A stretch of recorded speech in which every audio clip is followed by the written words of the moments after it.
So what we got here is yet another example of stuff that I constantly talk about on the podcast. And it actually was a topic that has come up a few times on my streams, and it's that of the trademark of Metroplex. Now, I've talked about many times in the past that one of the crystal ball kind of ways of figuring out what's going to be approaching in terms of Transformer characters and who's going to be used and what's going to be in certain lines is you just got to really look at when certain trademarks are going to expire. For people that don't know, how it works essentially is characters have a trademark issued by Hasbro, and really that trademark just doesn't apply to one brand. It's across the entire stream of things. And they'll take a trademark and they'll run with it. Trademark is issued, let's say, in 2000, and then they go, okay, we got 4 years that we could use this trademark. And essentially what goes down is they use it. They use it as many times as they want within those 4 years. And then when those 4 years are up, it goes off onto Trademark Renewal, which there's a 6-month wiggle period, essentially, where the company in question that registered the trademark has 6 months to renew. If they don't, it gets lost, and then someone else could grab it. But they could also renew it. And we have an example of that here.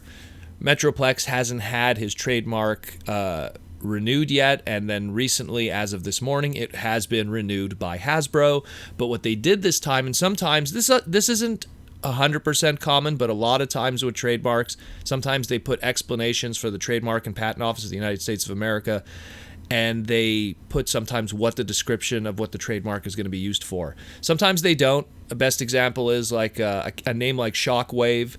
Hasbro uses it across a whole bunch of different brands and stuff. They use it for Nerf, they use it for G.I. Joe, they use it for Transformers.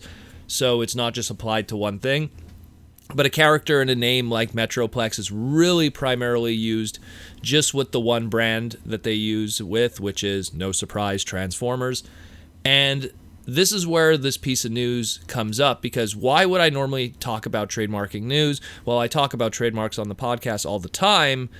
I don't really make news of trademarks being renewed, but this one caught people's attention, and then, of course, people started sending me private messages and asking me questions about it, and I figured I might as well address it here. So what's happening is that people are pointing out that Metroplex's trademark was renewed, but it was changed from how it was previously. Originally, the trademark was as follows: toy, action figure, toy vehicle, and toy robot that converted into another visual toy form, aka transforming product. And when the trademark was renewed, it said now toy, action figure, and accessory, therefore toy robot, toy vehicle, and toy accessory, therefore. So because that transformation element was removed from the description, people are speculating that the next Metroplex whatever is going to be a non-transforming product, aka people think it might be a Transformers RED, the realistic enhanced robot design and all that. Robotic enhanced design. And I have to say, I wouldn't bank on that 200%.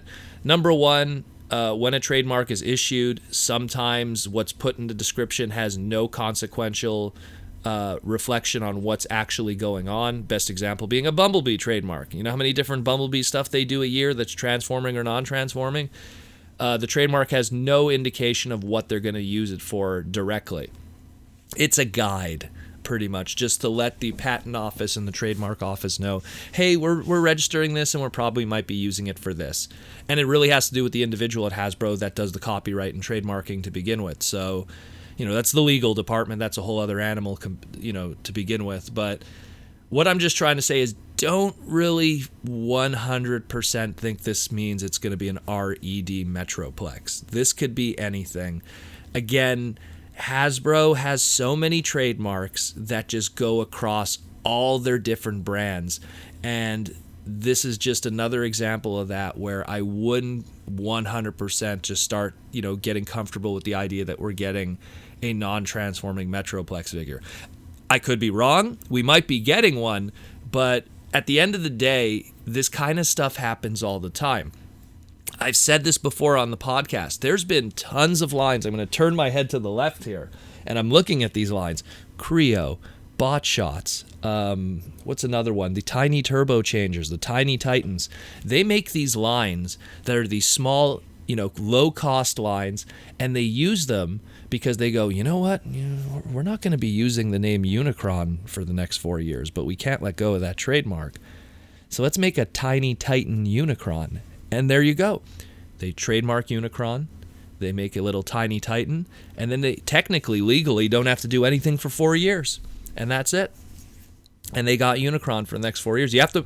The thing is, and I probably should have mentioned this before, when you trademark it for the 4 years, you got to put out something. You can't just sit on it and do nothing. That's actually technically illegal, and they could get fined and have the trademark taken away from them, and then Mattel could come in and trademark Unicron if they want. But the point is that they have to do something with it. So that's where these small little toy lines come from. That's why you'll always have these small little supplemental merchandising little lines from Hasbro, because they need to every so often take one of these characters that have names that are associated with big expensive toys, a Unicron, a Primus, a Metroplex, Fortress Maximus, and then they just we're gonna throw it on a little PVC figure or something like that, and that's an easy way to solve a problem for the next 4 years, because you might not have any plans to do anything with Fortress Maximus in the immediate, but 4 years from now, you never know. So you just, it keeps them holding. And I think that's the case here with Metroplex. Could be a brand new big transforming figure. Could be a small, tiny transforming figure.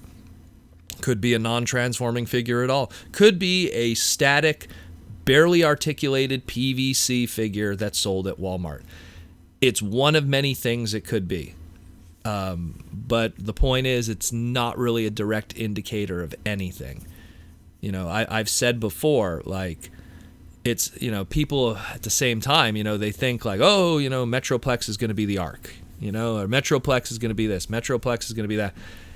Look, it could be anything, but don't think that it's a non-transforming product and get with it, because it's something that, for all we know,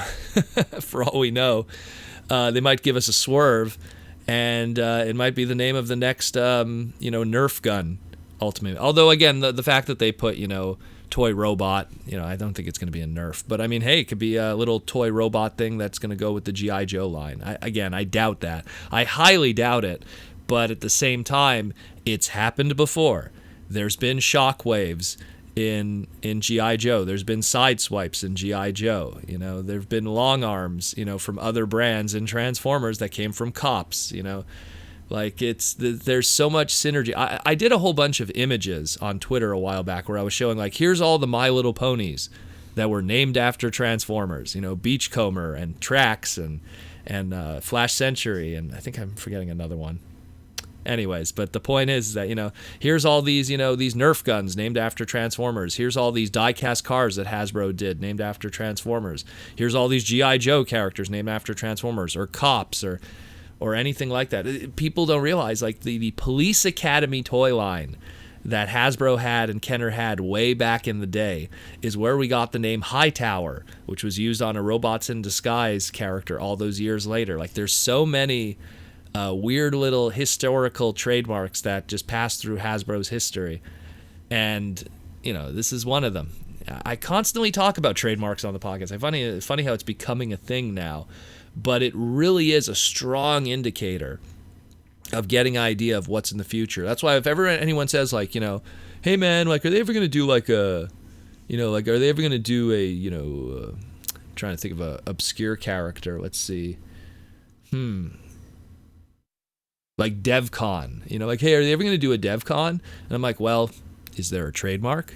Did they trademark DevCon? Because if they didn't trademark DevCon, either they're going to release DevCon under a different name that they currently already have trademarked, or you're not getting a DevCon. It's one of those things. Like, the best example is G-Axis, when they trademarked G-Axis, and then right away people were like, whoa, what's going on here? Are we going to be getting a G-Axis toy? Usually you find out about the trademark before you actually even find out about the toy. It's very rare that a trademark happens and Hasbro doesn't let you know about it. I think the only example was back in the day with BotCon, when they used to do the product preview panels. They would tell people, like, please don't take photos and this and that, because a lot of stuff hasn't been done with legal yet. And I think it was because they would show off stuff where they didn't even put the trademarks yet, because they were that early in the process of development. And there's stuff like that. Another one, a good one, was Arachnid. I remember all those years ago, before Transformers Prime started, the Arachnid trademark was reapplied, and everyone was going, what, the Microverse playset from Beast Wars? Like, are they going to be making more Microverse stuff? And it created that huge rumor that Microverse was coming back. And then ultimately, in the end, it was a brand new character, which pretty much a Black Arachnia character in Transformers Prime. So, again, when you see these trademarks, you have to take them with a grain of salt in terms of what it means you're going to get, but at least it tells you that there is plans in the next 4 years to get something. So what does this mean? That means within the next 4 years, we're getting a Metroplex something. What is it? We don't know.